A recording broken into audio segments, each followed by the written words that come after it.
Hi, it's Jen from Shabby Fabrics. We recently introduced Welcome Home in Spring, just a happy quilt design right here at Shabby Fabrics. So many people love to see the process of how this goes together to decide, do I have the skills to do this? And the answer is yes. And I'm going to show you how fun and easy it is. We'll be touching on how do we take all of our lacer shapes and use this light box and use the Appliqué mat to pre-assemble everything and bring it onto the background. You've heard me talk about that, but maybe you haven't seen the magic of the process and really how fun that is. I'll also be talking about the little bit of embroidery touches that are included in the quilt. We love to add that little bit of touch of hand embroidery, just a little bit of a darling embellishment.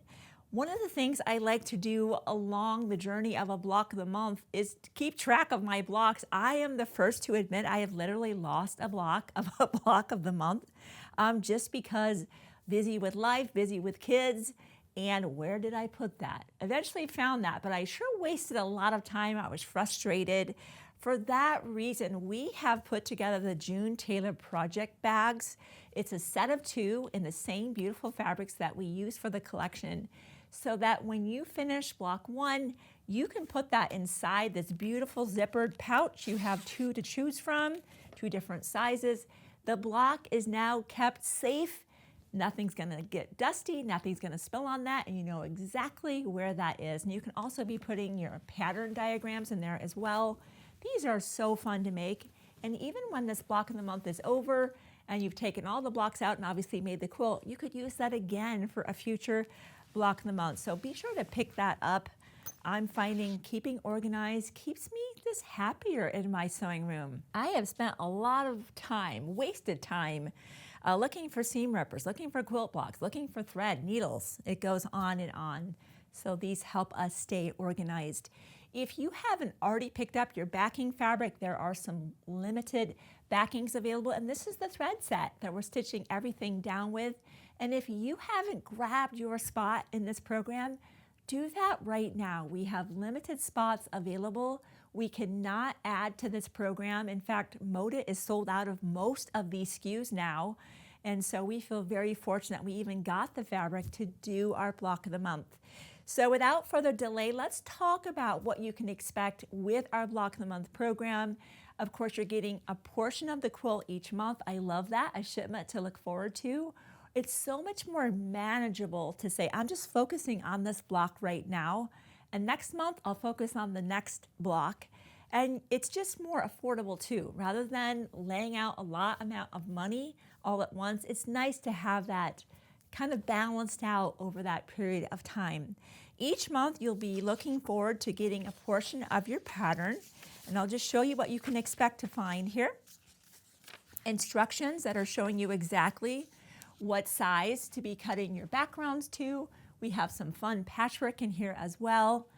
But you'll also be getting full-size layout diagrams. And I can tell you, these are really super valuable. And we put a lot of thought in these. So let's just take a look at what you can expect with our diagrams. If you've done applique, you know that a lot of patterns will include a diagram where it shows the pieces reflected, reversed for fusible applique, but maybe they don't necessarily have what we call a layout or applique diagram, which is what's needed to be able to pre-assemble shapes and bring them onto the background.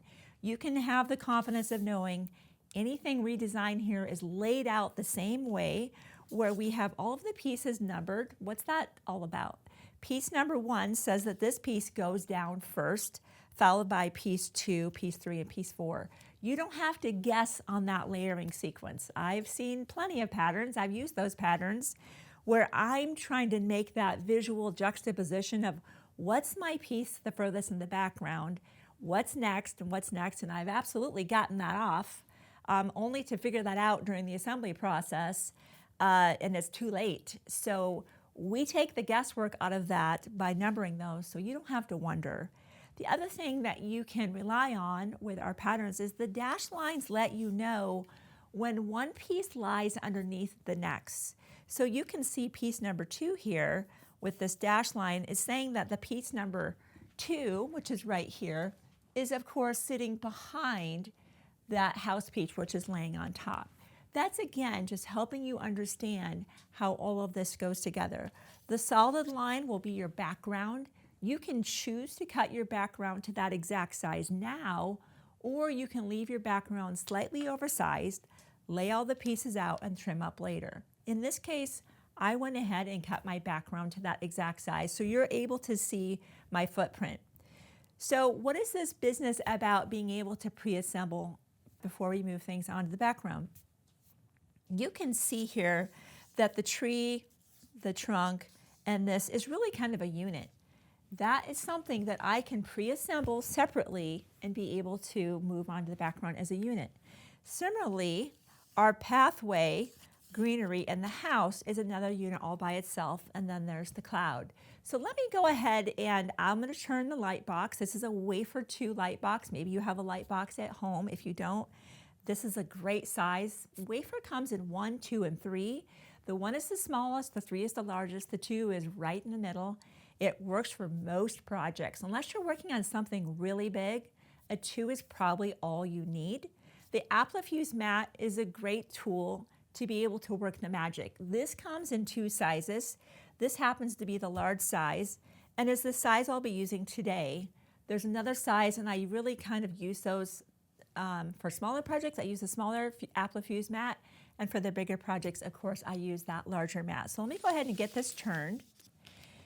As I mentioned, your shapes will be pre-fused and laser cut. Just the convenience of skipping all of that tracing and cutting, I love that. So let's look at what you can expect. For example, this is one of your ground pieces here. And when you get ready to release this paper, I've learned that if you just try to dig at this with your fingernail, sometimes you can actually fray the fabric. If you give a good strong crease, you don't have to baby this, anywhere along here, generally the paper will release here. Let me give it another good strong crease. There we go. And now the paper will release. Just like that. Now, one thing that I sometimes do, this piece will be very obvious where it goes because you can see it's right along the boundaries of our background. I'm actually not going to put that piece down yet. Why? Because it might block my view of being able to see through the Appliqué mat down to the other shapes. This is the part that's not going to be as easily to put together. You can see, as I said, this fits right here in these boundaries. This is the part. So I'm going to skip piece number 1 for now. We'll do that later. We're going to start with piece 2, 3, 4, and we're going to now build 5 is here, our house is 6, 7, 8, and put this together. So let me go ahead and lay out the Appliqué mat, just like so. Sometimes, well, every time when you put the Appliqué mat, it does diminish your ability to see through. There's a grid here. If you're concerned about being able to see through and where does everything go, sometimes I simply take a photo of that, and now I have that to reference. Oh, okay, piece 1, this is piece 2, piece 3, right? No one would have expected or thought that piece 4 was here and 5 was all the way up there. That's not intuitive. But if you have a photo of that to reference, you're good to go. Or you can just lift up the mat as you lay out pieces and take a peek. That might be what I do because I don't have a photo to reference. So we'll go ahead and get this turned on. And I'm going to turn this up a little bit brighter here so I can see that. That's another thing I love about this particular light box is a lot of light boxes just turn on or off. This has a brightness and a dimming capability that makes this a very unique product. So let's just look at all of our beautiful shapes here. And we start laying things out. This was piece number 2. The Appliqué mat has a kind of a tackiness to it, which I love. It helps to place things into position. I'll show what I mean. These aren't coming off right now. There's a kind of a tackiness to that helps. Some of the other products on the market are applique sheets, and they're very slick. If I had done the same thing and lifted that up, they would have slid right off there. Those things have a function in crafting for sure, and I use them. But when I'm doing applique like this is my go-to, and that is why. It begins to grip onto that, and it's a very temporary hold there. But anything that for me is an extra set of hands is helpful. So I will continue to lay out our shapes as we build our house. I'm going to start my iron heating up to a medium.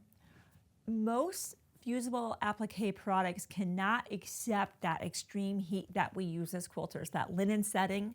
Bring that heat back down to a medium heat. That'll be best tolerated by this fusible product here. So let me just continue to lay out all of our shapes. And I'm going to talk to you about our windows.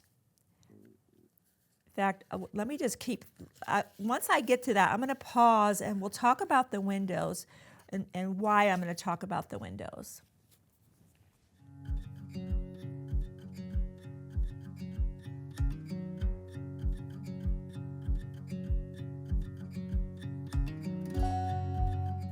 Okay, here's what I'm going to do actually right now. I'm going to fuse just this down so far. I don't have to keep going. I don't have to lay everything out. When I'm like, you know what, that feels like enough things moving around, right? I'm going to iron this down, and then we'll talk about those windows because there's something different that's going to happen with those. We cannot iron on the light box. How do we know that? I've tried this. I do not recommend this. This will absolutely damage your light box. Thankfully, once I realized what I had done, I quickly moved the iron off, and I was lucky. But it is not a promotional bell ringer to do that. You're going to ruin this. Iron goes down on top of the shapes 5 to 6 seconds. That's very normal for an applique fusible product. And we're not doing any lateral motion. That will unseat and move things and potentially also have glue. The glue, remember, we're bonding all of this together. There's a glue that's now activated on the back of these shapes, and we want that to be adhering to the pieces below. I have made that mistake of moving the iron, and I actually pushed, it was Heat and Bond, I think it was the Ultra, kind of that lot of glue, started almost oozing out and onto my iron. I made quite a mess, so I've learned my lesson to not move. So I just put that iron down, count to my 5 or 6, let the magic happen, and then I move to the next location. All right, while that's cooling down, I'm not going to take anything apart. Let's talk about the windows real quick. What we decided to do, that was kind of our decision, was we thought it'd look really nice to do a really tight zigzag satin stitch for the mullions in the window. That's the grid in the windows. I did not know the formal name is a mullion, so that's a new term I learned recently. You have the choice of doing the exact same thing, and if you do take that, whether you want to do that by hand or by machine, this is the time to go ahead and mark those lines. So because we will be ironing these down to the background, we need to make sure that we're marking them with a permanent pen, because we know with friction pens, what do we know about friction pens? Let me just show you.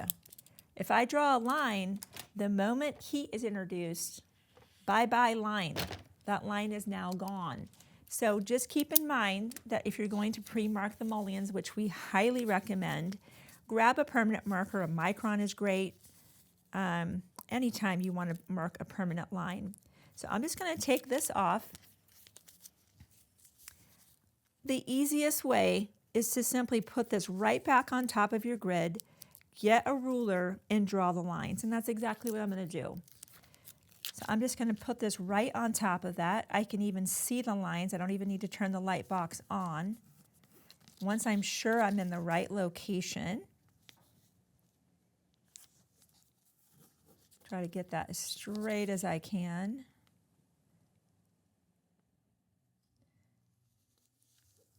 Oh, I do love the precision of a laser, right? Even if I tried to trace that and cut that out as straight, I don't think I could do it. So we will put this, I will turn that on. I want to be sure I'm in the right spot. We'll try to turn that down so it's not so bright for you.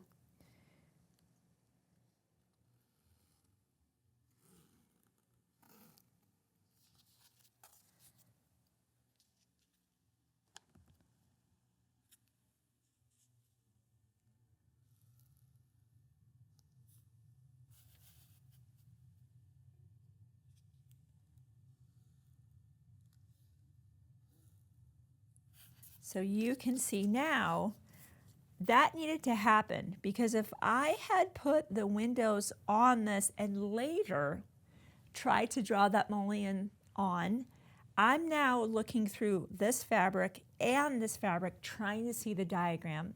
So anytime, this is not just this project, anytime you know you have an embroidery line that you want to really nail and draw in advance, this is the process that you will take. So let me do this one real quick, get this other one done, because that's going to feel weird if only one has lines and when the other doesn't. And then when I am back here, we'll take a little break.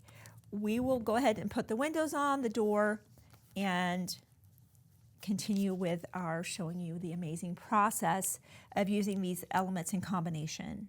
Okay, so the next window is marked. So let's bring this back over. Put this right back where it belongs.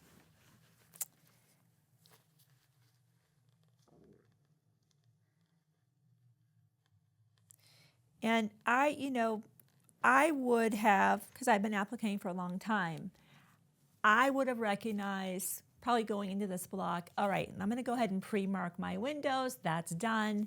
Laid out all the shapes, including the doors and the windows. But I just wanted to show you in that sequence, sometimes you go, oh yeah, they have the lines on that. I better do that now. It's okay to stop where you are, iron that down, move it, and then take care of marking the lines for whatever you're going to do. So let's turn up that a little bit brighter so I can see, yep, I see it now, exactly where to go. So just make sure you're back inside the footprint of where we're supposed to be. I see the bottom of that window right there. I see the bottom of the window there. I kind of, every time I use a light box, I tell you, I'm so grateful, because when my kids were little, I was buying formula, groceries, busy mom. I did not have the budget for a light box, so I would always put my diagram up the sliding glass door. Well, at night, there's no light coming through. So that added to the complication. Anything I wanted to trace, I had to do during the day and then cutting at night. Just get the light box. Life is so much easier that way. All right, we've got the windows on. Let's put the door on. I can see the footprint for that. And we could not resist putting a beautiful, fun little heart right there above the door. And now we head off again over to iron those elements down. Let me just double check my spacing. Sometimes one of the things I like to do, if I think I might have moved, we always want to do just a little bit of a measurement check. I think we're good. And again, we iron everything down. Straight down, 6 seconds. Okay. The tree, the trunk, and the leaves, right? Same process. That's a separate combination of shapes. Notice they're not overlapping the house. And so build units of applique independently. That's a unit that's all connected. Now, while that's cooling, I can just move over and now go ahead and go, okay, I'm at piece 13, 14, 15, 16. The lowest number here is, of course, piece number 13, excuse me. That will go down first, followed by 14,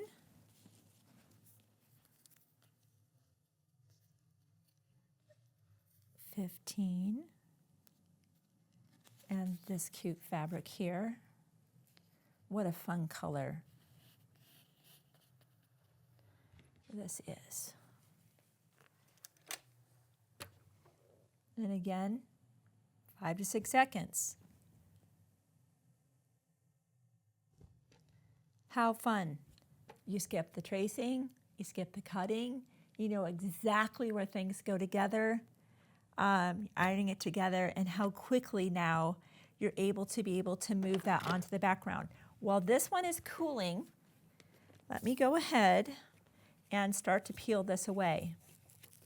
This is the magic. This was the game changer.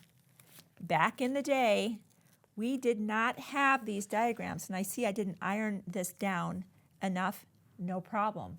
I will take care of that in final assembly. Sometimes that happens. Let me put that to the side for the moment. This one's cooled down as well. If I had the smaller Appliqué mat with me, I would use that probably for this because I don't need to have this big mat. Now that we're here, really the Appliqué mat has done its job. So let me go ahead and get that out of the way. The slap and wrap peels by the Gypsy Quilter really solve a problem because this mat always wants to come undone. You don't want this getting dusty. That's going to make the tackiness go away. So use the slap and wrap peels or whatever you have, a rubber band, to keep your Appliqué mat nice and rolled up and clean. Now we're ready to move on to our background. We know that that's going to fit right inside our footprint. Remember how I didn't put this piece down? Because it fits right in these corners. You could just bring this part at this point straight onto your pressing mat and just put that down because that's the first piece. So let's just do that, and you're fitting it right into those corners. There's no other place for that to be. We don't need an Appliqué mat for that. Iron that down.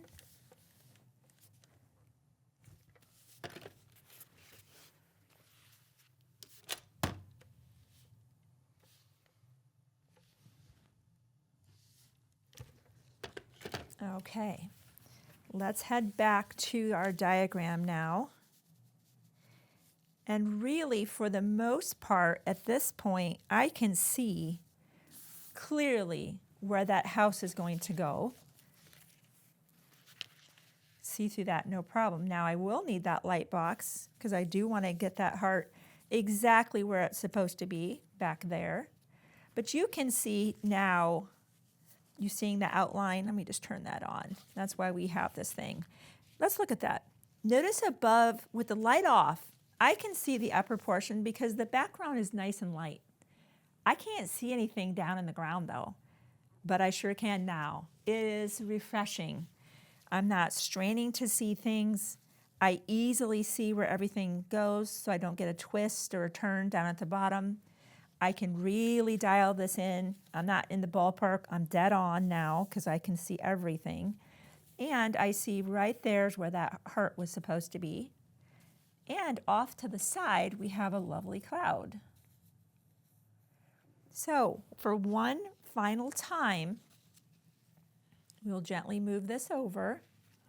And again, iron everything down. Isn't that a cool process? So when I say it's a game changer, it's real. Back in the day, as I said, when I was cutting and tracing, I had the reverse applique diagrams. There were no layout diagrams, no other thing but a picture that you're now just kind of visually one by one thinking, I think this is the right piece that goes on next. And you know, the shapes came out pretty good. Sometimes they were not so good, but you're done. You know, once that's ironed down, you're kind of living with what you have. So if you love applique, and if you're in this program or thinking about it, obviously you're interested in applique. This investment is a total game changer. So if you hadn't heard me say it enough, for me, I actually avoided applique for a lot of years because my applique wasn't just, the juxtaposition wasn't exactly what I wanted. I'm really kind of a perfectionist. Once I found these tools, I'll never forget seeing a light box in that. I was like stopped in my tracks. I'm like, this is a game changer.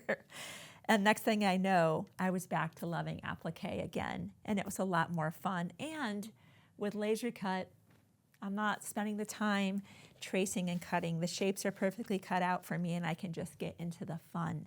So that's how you use these elements. The applique or layout diagram, whatever we call it, is how you're able to get everything exactly where you'd want it to be. Once this is here, as I mentioned, this is really when stitching comes down. Remember that fusible applique is a temporary product. It's never meant to be the final story. It's just to keep things in place long enough to get to that sewing machine to put in some beautiful stitches. So let's just look at what we've done. Nothing too crazy around this quilt. A little bit of blanket stitch, a lot of straight stitching here. You can see we did a cute little blanket stitch around the roof, straight stitching in a lot of places, a satin stitch, really tight. Practice that on a sewing machine. That's not a stitch we use very often, right? So set your width and your length, get some scrap fabric, maybe even a piece of fusible appliqued onto something so it's the same density, and just practice. And if you're comfortable with that, then you can go ahead and stitch in the straight line and then in the side stitching here. We have just a little bit of hand embroidery to do on this project. We've got French knot here for the bird and her little necklace. I'll go over the back stitch. So if you do want to put those mullions in by hand, I'll show you how to do that. And we have just a little bit of a satin stitch here on the bird's beak right here. Easy peasy on that. All get cleaned up. We'll come back. We'll go through those stitches. And after all that, you're going to want to get signed up for this program. So much fun. And I think this brings a lot of happiness into any room of the house. So I'll get cleaned up and I'll be right back as we work our way through those hand embroidery stitches. So for the hand embroidery, we have a little bit of back stitching that we did do with the rays of the sun. As I mentioned, if you're more comfortable with these mullions being done by hand, the same thing that I'll be showing you. There's little rays here.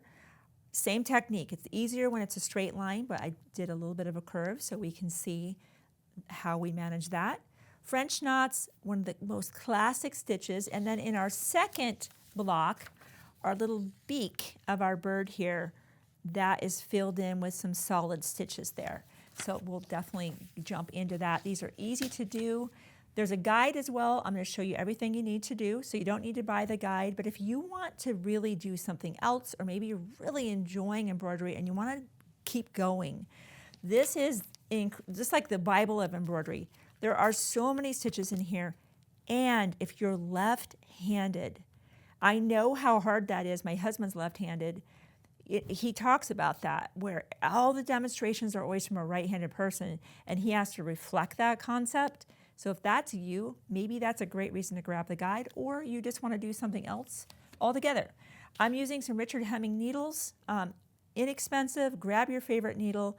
We're going to use some embroidery floss. If you have any trouble threading that, we do have the Clover needle threader that you could use. If you have any problems with tangling, Thread Magic, I find generally floss does pretty well. This is generally something I'm using more if I'm using pearl cotton. But if that's you and you've had trouble with floss, you can always run this through with the thread conditioner. You know, that's just something, one little pot of that's going to last you probably your whole life. And I'm not kidding.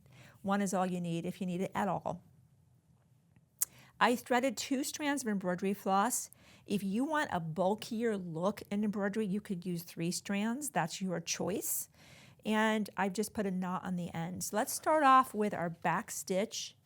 And we come up, and the whole goal here is to split that line with our needle and make sure we're not taking too long of a stitch. Remember that we're using straight lines even though we're creating the illusion of a curve. There are no curved lines. Everything is a straight line. So that's why you want to take some shorter stitches. As I go down the pathway here, I'm going to try to split that line. And now I move back toward myself here, coming back down where I had come up. And that's really how backstitching works. The temptation, I've fallen for this many times, is to take longer stitches because you're just trying to get it done. And you end up the line isn't as smooth of a curve, ends up looking a little bit choppy. So try to avoid the temptation. You do want to have the patience to do it. Maybe put on a movie you've seen before and all you want to do is listen to it. Whatever that is, where you have time, because backstitching looks best with smaller stitches. And that's all we're doing. We're just splitting the line and we move back toward ourselves. That is all there really is to do with backstitching. Once you're done with the stitching, maybe you're at the end here, you simply turn the project over and you're very shallow going back through the stitches you just did to tie off. And I tie off twice. That's just been my habit because I certainly don't want that work I've just done to be, come apart in time. And that is all that there is to do with that backstitch. Now, as we move on to the satin stitch, what I have found with satin stitch is it looks best if you outline the shape first with a backstitch and then begin to fill in the stitches in the middle. So in this instance, I wouldn't just start filling the stitches. I would outline this first, here, there. It's kind of like establish the boundaries first and then fill in the middle. I've tried it not doing this technique, and it ends up being a little bit, kind of what bleeds, I call that, outside of the line, and it's not as clean of a look. So this is definitely one more step, but I think the investment of time is worth it in the final result because now you know your satin stitches will fall inside of those boundaries. The goal of a satin stitch is to fill the stitches one right next to the other with no background showing through in the end. It's to really just fill up. That corner is creating a problem for me today, isn't it?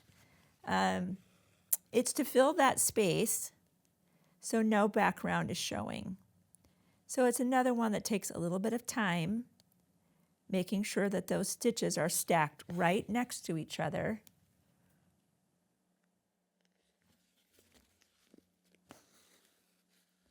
With no background showing. Let me do this real quick. This is just in our way right now, kind of flopping around, not helping us at all, so that you're able to see more of what I'm doing and less distraction here.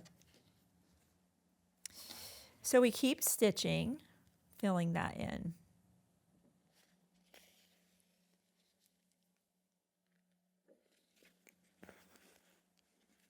All the way to the end.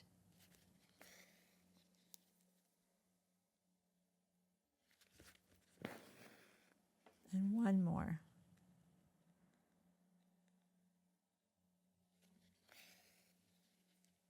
Right there.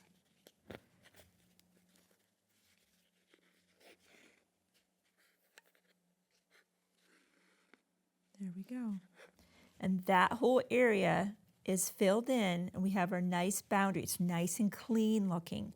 French knots will be our final stitch. Really fun, very classic, old stitch. Every project I've ever done for embroidery certainly includes French knots.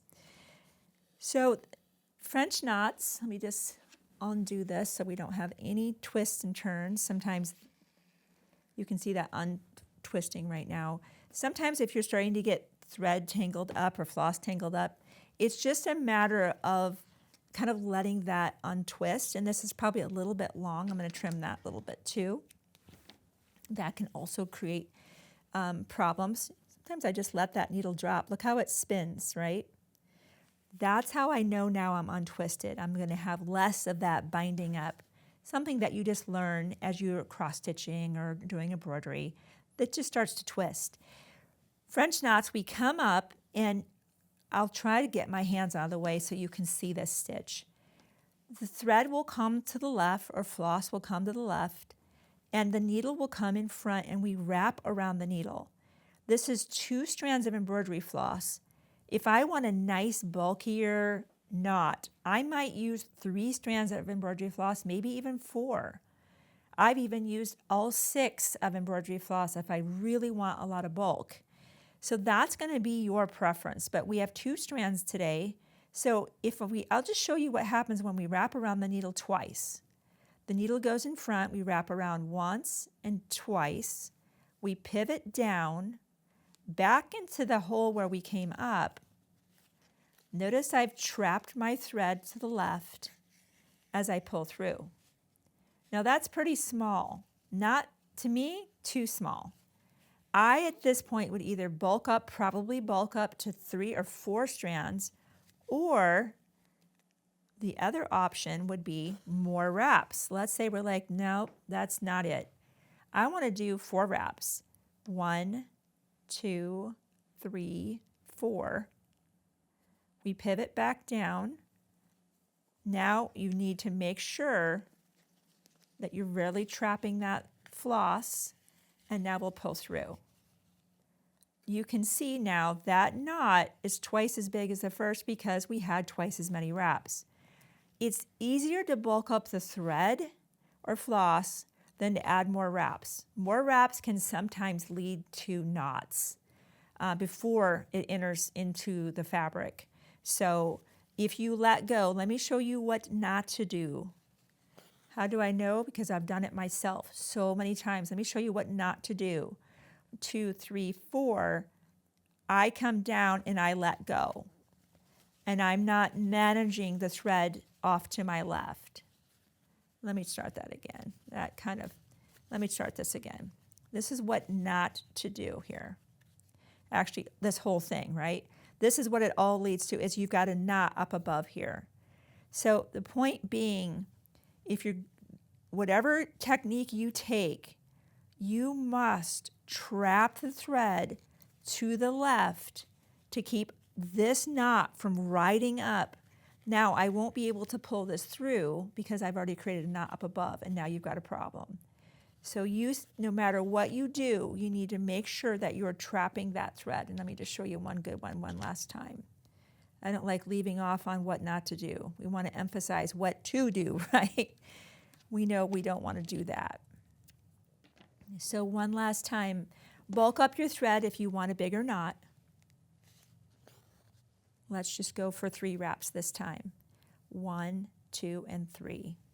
Okay, we'll go for 4. Down we go.